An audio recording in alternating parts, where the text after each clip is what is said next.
Class 10th special new batch जो बहुत ही जल्दी स्टार्टिंग होने जा रहा है। सबसे पहले तो हम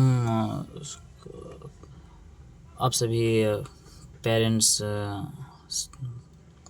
साथ साथ बच्चे को ये बताना चाहूँगा कि मेरी जो पढ़ाने का शैली है वो किस किस बेस पे आधारित है, क्यों है, कैसा है, मैं उसकी स्पष्टीकरण कुछ मुख्य बिंदुओं की चर्चा करके आपके समक्ष रखना चाहूँगा।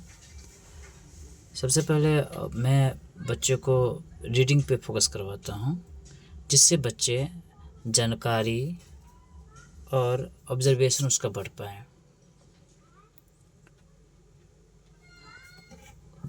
बच्चे को रीडिंग से काफ़ी बेनिफिट होता है, उसके लिए मैंने फैसिलिटीज़ दिया है। लाइब्रेरी मेरी यहाँ पे शानदार व्यवस्था है, बिल्कुल शांत वातावरण है, सीसीटीवी की निगरानी में वाईफाई युक्त है और पढ़ने का ये शानदार माहौल यहाँ पे तैयार हमेशा रहता है। सेकेंड स्टेप में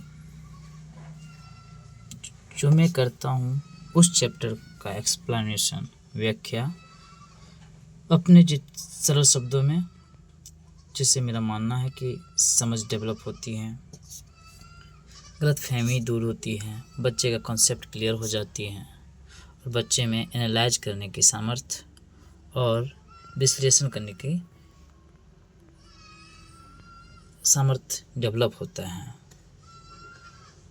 तीसरा जो पॉइंट है मैं ध्यान देता हूँ राइटिंग। हम सब जानते हैं कि परीक्षा जो पास करते हैं वो लिखने के आधार पे हैं, लिखित के आधार पे हैं। तो हम पर डे डिक्टेशन यानी श्रुति लेख लिखाते हैं, उससे श्रुतता में सुधार, सुनने की क्षमता बच्चे का डेवलप होता है, भाषा की समझ मजबूत होती है। क्वेश्चन आंसर लिखाता हूँ, साथ साथ लिखित परीक्षा लेता हूँ और ये भी वीकली। तो इससे मुझे बच्चे की समीक्षा करने में सुविधा होती है, उसमें कहाँ सुधार की ज़रूरत है, सुधार में शब्द में एरर हो रहा है कि वाक्य में, कि अर्थ में, कि शुद्धिकरण में, इत्यादि।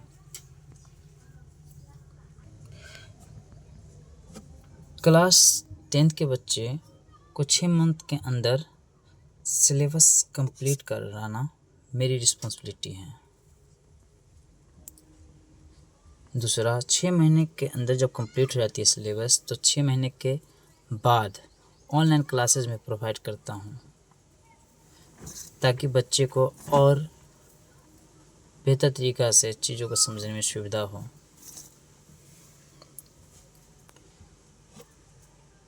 पर डे प्रॉब्लम सॉल्यूशन का अवसर, ताकि बच्चा पूछे जानने की इच्छुकता जगे, बताएंगे बच्चे समझेंगे।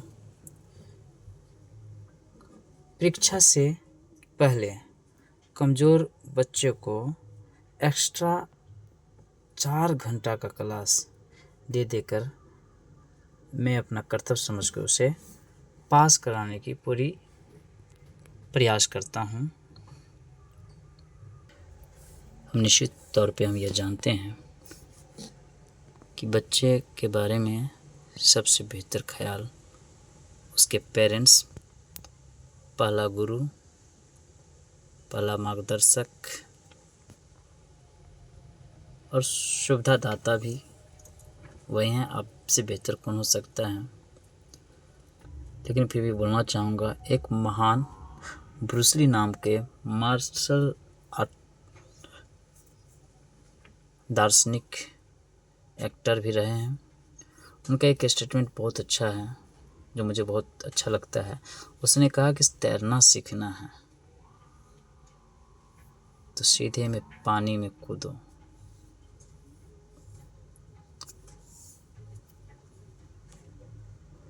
बाकी चीज़ें तो आप समझ ही सकते हैं। दूसरी बात ये है, एजुकेशन की महत्व को जानते सब हैं, मानते अपने अपने दृष्टि से एक कहानी मुझे याद आ रही है, मैं आपको सुनाना चाहूँगा। एक बेटे ने अपने बाप से कहा कि ये बाबूजी जो उसके अंगूठी पहने हुए थे, ये अंगूठी मुझे दे दो, ये कितने की है। उसके पिता ने कहा, दाम तो नहीं बताऊंगा, लेकिन तुम ही दाम पता करके लाओ।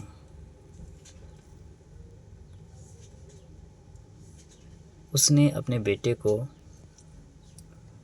अपनी अंगूठी निकाल कर दिया और भेजा कि चले जाओ बस स्टैंड, जहाँ पे लोग का आवागमन है, तुम पता लगाना इसकी कीमत क्या है।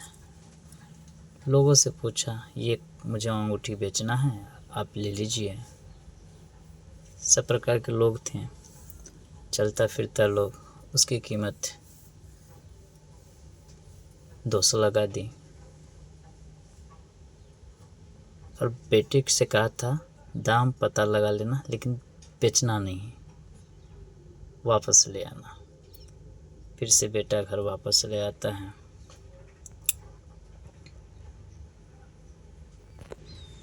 फिर बाप दूसरे दिन उसको उस अंगूठी की कीमत के दाम लगाने के लिए उसको भेजता है रेस्टोरेंट।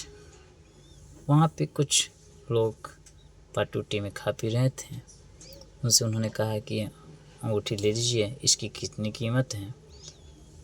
तो उन्होंने कहा कि चलो ठीक है, 2000। लेकिन उसको ख्याल था कि मुझे बेचना नहीं है। फिर घर पे आ गया। फिर पिताजी ने उसे तीसरे दिन उस अंगूठी की कीमत का पता लगाने के लिए और कहा, तुम जाओ सुनार की दुकान पे।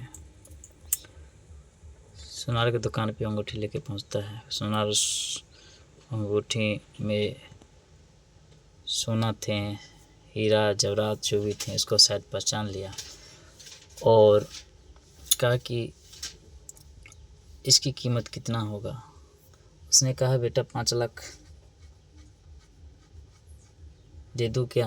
कहा, नहीं, बेचना नहीं है। अब ये बेटा अंगूठी लेकर पहुंचा अपने पिता के पास।